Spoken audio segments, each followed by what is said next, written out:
Hi friends, here's some activities about being at the zoo that also has different activities we do in school. This says here, we went to the zoo.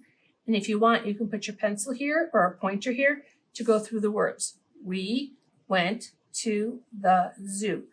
You can read with an adult. You do not have to do this on your own, but you can just practice looking at the words.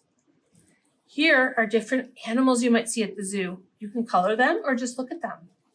Down here, you can trace them. So you follow with your pencil to make a Z. You follow with your pencil to make an O and have fun with those.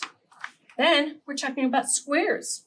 These are all different shapes, all different squares with different animals inside.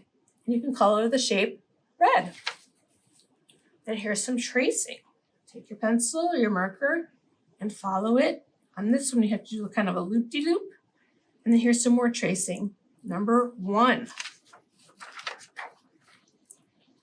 Then this is a pattern. If you're ready to do this, you can do the pattern. So there's a pelican, 1, pelican, 1, pelican. What would be next? Then you're going to make a match here. Let's see. This is a tiger, and then we go to the tiger. And again, here's some more activities for you to do. Then there is a maze. If you would like to do this, you start at the beginning.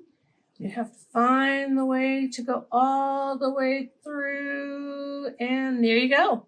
Then you can go all the way down and do the next one. Have lots of fun. And then our last page is a puzzle that you can cut apart. Here's the word zoo. Then there's squares. And then there's the color red. And then the word 1. Have lots of fun with the activities. Bye, friends.